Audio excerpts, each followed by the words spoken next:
Friday, September 10th, 1943. Dear Kitty, every time I write to you something special seems to have happened, but they are more often unpleasant than pleasant things.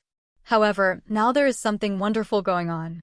Last Wednesday evening, September 8th, we sat around listening to the 7 o'clock news, and the first thing we heard was, "Here follows the best news of the whole war. Italy has capitulated." Italy's unconditional surrender. The Dutch program from England began at 8:15.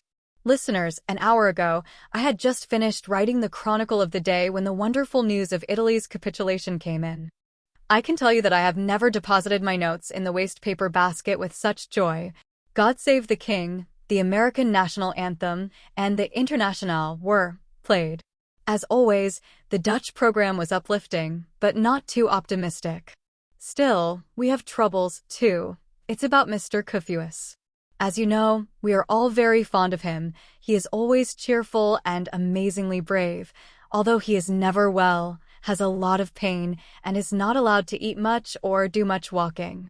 When Mr. Koophuis enters, the sun begins to shine, Mummy said just recently, and she is quite right. Now he has had to go into the hospital for a very unpleasant abdominal operation and will have to stay there for at least 4 weeks. You really ought to have seen how he said goodbye to us just as usual. He might have simply been going out to do a bit of shopping. Yours, Anne. Thursday, September 16th, 1943.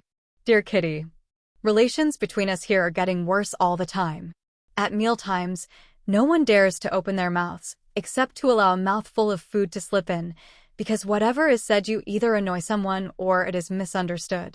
I swallow valerian pills every day against worry and depression, but it doesn't prevent me from being even more miserable the next day. A good hearty laugh would help more than 10 valerian pills, but we've almost forgotten how to laugh. I feel afraid sometimes that from having to be so serious I'll grow a long face and my mouth will droop at the corners. The others don't get any better either. Everyone looks with fear and misgivings towards that great terror, winter. Another thing that does not cheer us up is the fact that the warehouseman, VM, is becoming suspicious about the secret Annex. We really wouldn't mind what VM thought of the situation if he wasn't so exceptionally inquisitive, difficult to fob off, and, moreover, not to be trusted. One day Kraler wanted to be extra careful, put on his coat at 10 minutes to 1, and went to the chemist round the corner. He was back in less than 5 minutes and sneaked like a thief up the steep stairs that lead straight to us. At 1:15 he wanted to go again, but Elli came to warn him that VM was in the office. He did a right-about turn and sat with us until 1:30. Then he took off his shoes and went in stockinged feet to the front attic door, went downstairs step by step, and, after balancing there for 1/4 of an hour to avoid creaking, he landed safely in the office, having entered from the outside. Elli had been freed of VM in the meantime and came up to us to fetch Kraler, but he had already been gone a long time. He was still on the staircase with his shoes off. Whatever would the people in the street have thought if they had seen the manager putting on his shoes outside? Gosh, the manager in his socks. Yours, Anne. Wednesday, September 29th, 1943. Dear Kitty, it is Mrs. Van Daan's birthday. We gave her a pot of jam, as well as coupons for cheese, meat, and bread. From her husband, Dussel, and our protectors she received things to eat and flowers. Such are the times we live in. Elli had a fit of nerves this week. She had been sent out so often.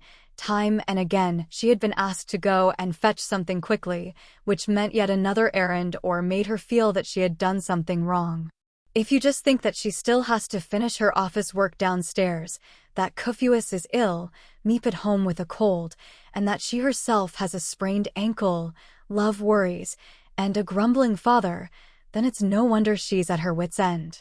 We comforted her and said that if she puts her foot down once or twice and says she has no time, then the shopping lists will automatically get shorter. There is something wrong with Mr. Van Daan again. I can see it coming on already. Daddy is very angry for some reason or other. Oh, what kind of explosion is hanging over us now? If only I wasn't mixed up so much with all these rows. If I could only get away. They'll drive us crazy before long. Yours, Anne.